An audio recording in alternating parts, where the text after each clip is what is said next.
दोस्तों आप स्क्रीन पर साफ साफ सामने देख सकते हैं 12:35 हो चुके हैं और आज तारीख है दोस्तों 9 सितंबर। और हम यहाँ पे बीटीसी जो एकदम फॉल डाउन एकदम आपको सामने देखने को मिला, इतना बड़ा डंप। आखिर ये क्या होगा, प्रेडिक्शन क्या होगा, आगे क्या समय होगा और क्या अभी हम करें, पॉसिबिलिटीज़ क्या है और क्या सिनेरियो बनना है, करंट सिनेरियो क्या बनना है, उस पर हम यहाँ पे चर्चा करेंगे। और आपसे एक टेक्निकल यानी कि हमारे, जैसा कि मैं हमेशा कहता हूँ, ट्रेडिंग में फीलिंग हमारे लिए कोई भी मैटर नहीं रखती है। हम सीधे दिमाग से काम करते हैं, यानी कि माइंड पूरा यूज करते हैं। क्या दोस्तों सिनेरियो बनने हैं, हम उस पर भी चर्चा करेंगे। उससे वीडियो से स्टार्ट करने से पहले आप आराम से बैठ जाइए, कान में ईयरफोन डाल लीजिए और स्क्रीन पर ध्यान केंद्रित कीजिए। तो यहाँ पे हम देख रहे हैं, यहाँ पे हम ये सिनेरियो की बात करेंगे, जो सिनेरियो कब से बनना स्टार्ट हुआ था। सबसे पहले हम यहाँ पे बात करते हैं, जैसे मान लीजिए 22 जुलाई से हम क्लियरली ले रहे हैं 21 जुलाई को एलन मस्क आया, उसने इवेंट किया और उसके बाद प्राइस में बीटीसी में पंप आना स्टार्ट हुआ। अभी हम ये भी चर्चा करेंगे कि अब आगे क्या होने वाला है, ठीक है। तो टेंशन मत लीजिए, हम फुल डिटेल ही लेकर आए हैं, आपके एक क्वेश्चन का आंसर इसमें होगा, क्योंकि हम खुद एक ट्रेडर हैं, हम जानते हैं कि आपके दिमाग में क्या चलता रहता है। 21 जुलाई की यहाँ पे बात करें, 21 जुलाई से पंप लेना स्टार्ट किया। तो यहाँ पे एक चीज जो आपको यहाँ पे देखने को, आपको पैटर्न अभी मैं सबसे मैच करवाऊंगा, ठीक है, उससे फिर आप टेंशन मत लीजिए, अभी सब पता चलेगा। यहाँ पे देखिए एक पंप आया, उसके बाद जो ये गिरावट आई, ये थोड़ी बड़ी गिरावट थी, ठीक है। ये देखिए 4 कैंडल बनी हुई है रेड अलर्ट की। उसके बाद फिर क्या हुआ, चलिए देखते हैं। ये मैं कोई तमाशा नहीं करवा रहा हूँ, सिर्फ आपको कुछ टेक्निकल वर्ड समझा रहा हूँ। 4 कैंडल बनी, उसके बाद फिर पंप आया। कैंडल कितनी बची, 3, ठीक है। यानी कि छोटा पंप अभी थोड़ा आया, मतलब डंप आया, मतलब डंप जो था अभी ये 4 कैंडल बनी थी, यहाँ पे भी 4 कैंडल बनी है। यानी कि यदि हम कुल मिलाकर देखें, यदि आपको ध्यान से यदि आप देखना चाहें, तो इसमें एक चीज आपको कॉमन लग रही होगी कि यहाँ पे कैंडल जो है, यानी कि जो डाउन ट्रेंड है वो कम हो रहा है। आप ध्यान से देखिए, मैं आपको चलिए बता देता हूँ, क्योंकि हवा वही फेंकना पसंद नहीं है। 42,500 पर था, कहाँ आ गया, 37,000 पर, ठीक है।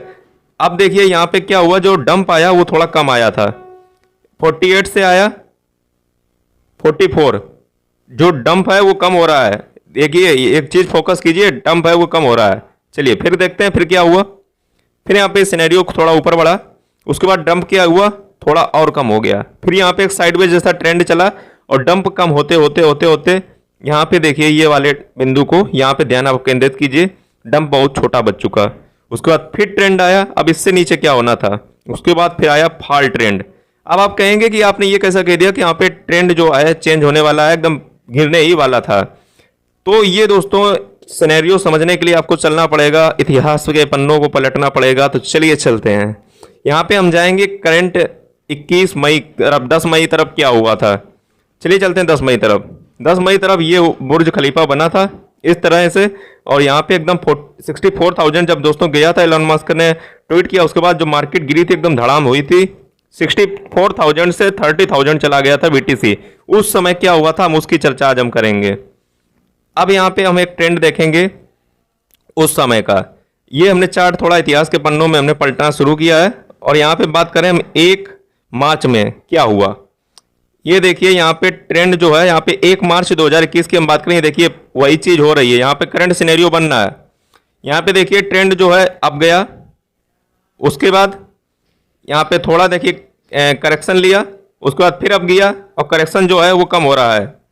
फिर यहाँ पे देखें तो फिर थोड़ा डाउन ट्रेंड लिया, फिर करेक्शन लिया, फिर अब गया, उसके बाद फिर देखें करेक्शन कम होता चला गया, फिर करेक्शन कम होता चला गया, फिर अब ट्रेंड लिया।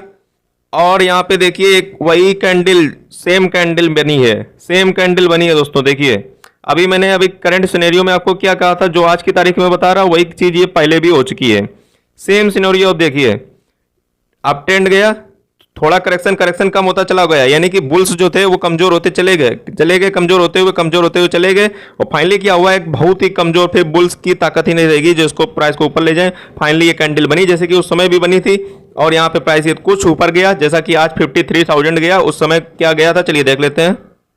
उस समय था 64, उससे मतलब नहीं, यहाँ पे दोस्तों 53,000 गया था अभी प्राइस बीटीसी का, और यहाँ पे थोड़ा करेक्शन लिया धीरे धीरे। हम लोगों को लगा कि फिर ये रिकवर हो जाएगा, लेकिन यहाँ पे रिकवर नहीं हुआ। हालांकि अब आप कहेंगे कि तुम कहाँ सो रहे थे जब ये सारा कुछ हो रहा था, क्या तुमने एनालिसिस नहीं की थी। देखिए दोस्तों, मैं हमेशा काम करता हूँ सपोर्ट एंड रेजिस्टेंस पर, ट्रेडर के काम यही है कि सपोर्ट को, रेजिस्टेंस को पकड़े और ट्रेड करे। अब ये सारी चीजें जो ये कुछ भी सिनेरियो बना है, ये दोस्तों एक फुल्ली मैनिपुलेटेड है, इसलिए कह रहा हूं वीडियो को लास्ट तक देखिए। पूरी तरह से ये मैनिपुलेशन किया गया है एक्सचेंज के द्वारा लिकों को लिक्विडेट करने के लिए। इससे क्या होगा, बीटीसी को और ज्यादा मूव मिलेगा। अब यहाँ पे फिर क्या हुआ था उस समय, यहाँ पे थोड़ी डंप आया, उसके बाद थोड़ा पंप भी यहाँ पे किया, लोगों को लगा कि रिकवर हो रहा है। फिर क्या हुआ, फिर थोड़ा डंप आया, फिर थोड़ा रिकवर हुआ, तो लोगों को लगा अब रिकवर हो जाएगा। लेकिन फाइनली क्या हुआ, बहुत बड़ा डंप आया और यहाँ पे प्राइस देखते ही देखते हमारी आंखों के सामने थोड़ा फिर पंप किया, लोगों को लगा कि फिर पंप आ रहा है। लेकिन यहाँ पे देखते ही देखते प्राइस जो था वो यहाँ पे आपके सामने ये इमारत धड़ाम हो गई 29,000 पर। लेकिन हम उस समय का ये इतिहास जो है वो हम सिर्फ चार्ट का सिनेरियो को समझाने के लिए यूज कर रहे थे। बाकी अब हम करेंगे प्राइस प्रेडिक्शन, यानी कि आगे क्या हो सकता है, क्या क्या पॉसिबिलिटीज हैं, उस पर अब हम चर्चा करेंगे। वही सीधा काम यहाँ पे भी आज हुआ है। अब यहाँ पे देखना पड़ेगा डेली क्लोजिंग कितनी हो रही है पर डे की, और वीकली क्लोजिंग क्या हो रही है, उस हिसाब से हम इस सिनेरियो पर डिस्कस करेंगे। अभी हम कुछ स्पष्ट नहीं कर सकते हैं क्योंकि अब यहाँ पे डेली क्लोजिंग कैंडल अभी हमें देखने पड़ेंगे, कितने पर सपोर्ट जाता है, कितना पर क्लोजिंग हो रही है, ये सारा कुछ महत्वपूर्ण रखता है एक ट्रेडर के लिए। तो अभी यहाँ पे हम इतनी वोलाटाइल मार्केट में अभी इतना ज़्यादा एक्सपेक्ट नहीं कर सकते हैं, लेकिन हम कुछ यहाँ पे अंदाजा लगा सकते हैं। उस समय जो वो सिनेरियो करंट वाला बना था, जो पिछला इतिहास का मैंने बात किया, तब दोस्तों डंप आया था, वो एलन मस्क की तरफ से आया था क्योंकि उन्होंने एक ट्वीट किया था और उसी की वजह से सारा मार्केट धड़ाम हो चुका था। लेकिन आज की कंडीशन की बात करें, आज यहाँ पे कोई भी निगेटिव न्यूज नहीं है, जिसका हम एक सीधा सा मतलब समझ सकते हैं कि यहाँ पे पॉजिटिव ट्रेंड आ सकता है, यानी कि फिर मार्केट रिकवर कर सकती है। कोई भी रिकवर न्यूज यहाँ पे नहीं है फट वाली, ठीक है, कोई भी बुरी न्यूज नहीं है। यहाँ पे सबसे पॉजिटिविटी की बात ये है। सेकंड बात की बात करें तो ये अप्रैल मई नहीं है, क्योंकि अप्रैल मई क्या होता है, वहाँ पे सेलिंग प्रेशर बहुत ज़्यादा होता है, लोगों को पैसे की नीड होती है तो वहाँ पे चले जाते हैं। और लेकिन आप इतिहास उठाकर देखिए, हर साल का आपको सितंबर में थोड़ा करेक्शन भी मिलता है, इसलिए हो सकता है ये ट्रेंड आ रहा हो डाउन ट्रेंड, क्योंकि सितंबर गवा रहा है। मैंने एक चार्ट भी शेयर किया था आपसे कुछ दिनों पहले, तो हो सकता है मैंने सोचा सितंबर में इस बार शायद पैटर्न चेंज हो जाए, लेकिन इतिहास ने फिर वही दोहराया, इतिहास में खुद दोहराता है। और यहाँ पे फिर थोड़ा सा डंप आया। लेकिन हर साल की आप सितंबर से जनवरी या मार्च तक की बात करें, अप्रैल तक की, मई तक की बात करें, तो हमेशा पॉजिटिव ट्रेंड रहता है। और इस हिसाब से जिस हिसाब से मार्केट में फट भी नहीं है, कुछ भी नेगेटिव न्यूज नहीं है, तो मेरे हिसाब से ये रिकवर करना चाहिए, वो समय ही बताएगा। तो यहाँ पे देखना पड़ेगा कि इसकी डेली क्लोजिंग कैंडल यहाँ पे किस जगह पे होती है और वीकली क्लोजिंग कैंडल यहाँ पे कहाँ पे बनती है। तो लास्ट में आपसे यही कहना चाहूंगा कि आप अपना रिस्क मैनेजमेंट कीजिए, मनी मैनेजमेंट कीजिए, ऑलवेज यूज स्टॉप लॉस। हमेशा कहता हूं कि पहले सीखिए, क्रिप्टो कोई पैसे कमाने का जरिया नहीं है, यहाँ पे आप सीखिए, crypto is all about learning. हमेशा लर्निंग कीजिए। आपको हमारे चैनल पर 4 वीडियो मिलेंगे, आज भी सीख लीजिए। यदि आप बचना चाहते हैं भविष्य में, उस सारे वीडियो आपको प्लेलिस्ट में लिंक डिस्क्रिप्शन में दे दूंगा। उन सारी जो लर्निंग के वीडियो उनको सबको सीखिए जाकर के। आप 3 घंटे की मूवी देख सकते हैं, लेकिन जिसमें आप अपना पूरा पोर्टफोलियो लगा रहे हैं उसमें आप टाइम नहीं दे सकते हैं क्या? सोचिए जरा, दिमाग कीजिए। बाकी आपकी मर्जी, हमारा काम समझाना है, अब आपकी जैसी मर्जी। बस यही कहना चाहूँगा कि रिस्क मैनेजमेंट किया कीजिए, अपने वर्स्ट कंडीशन के लिए हमेशा रेडी रहिए। ज़्यादा से ज़्यादा स्पॉट ट्रेड किया कीजिए, सिर्फ 20% मनी अपनी स्पॉट की अपने यूज कीजिए फ्यूचर ट्रेड में। Always use stop loss, always use risk management. Risk management आपको आना चाहिए, हमेशा वर्स्ट कंडीशन आपको पता रहना चाहिए क्या करना है, ठीक है। हमेशा यही नहीं कि आपके मन के मुताबिक चला जाए। और लीवरेज को कम से कम लिया कीजिए, हाई लीवरेज मत लीजिए कीजिए।